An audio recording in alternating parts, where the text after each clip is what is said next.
was night time when the 3 children entered the city of Duel. Ragged and filthy, they clung to the shadows, their feet making no sound on the cobbled paths.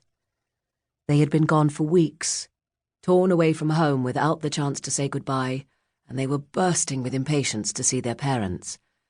But they carried secrets with them, secrets that would get them killed if they were caught by the wrong people.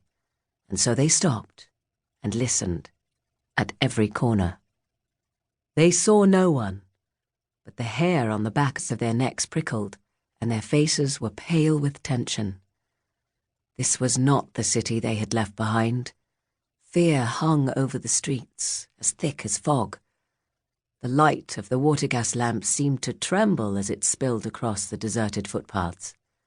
The houses, with their locked doors and tightly drawn curtains, held their breath. The children crept deeper and deeper into the city until at last they came to the Bridge of Beasts, where it crossed the Grand Canal. They paused there, watching for any sign of movement. Then they slipped across the bridge, one by one. They were close to their homes now, and eager to press on. But the last few weeks had taught them the value of caution, and they paused again. It was just as well they did. Somewhere nearby, a boot struck the cobblestones. Immediately, Goldie gave a hand signal, and all 3 children pressed into the shadows at the end of the bridge. Toadspit wrapped his fingers around the hilt of the sword that he carried at his side. His younger sister Bonnie gripped her longbow, but Goldie shook her head fiercely at them, and they did not move again. The 5 men who came swaggering up the middle of the boulevard were clearly soldiers, although their uniforms and haversacks seemed to be made up of bits and pieces from a dozen different armies. They carried rifles slung across their chests, and their eyes and teeth gleamed in the gaslight. They looked as if they owned the city and everything in it.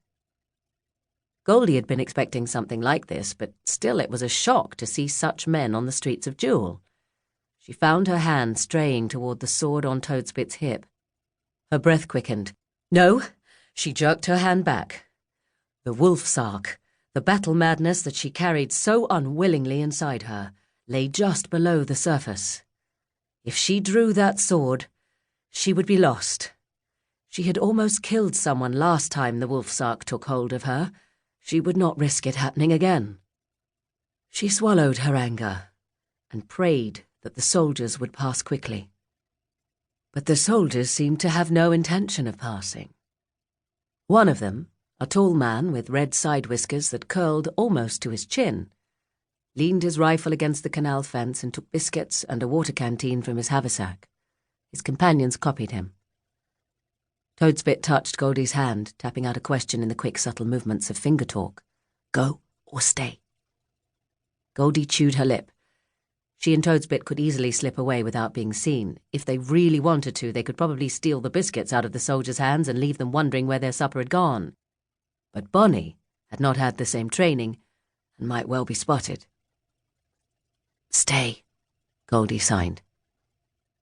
The men lounged against the fence, throwing biscuits at each other and guffawing at the tops of their voices as if they wanted everyone in the surrounding houses to hear them and tremble.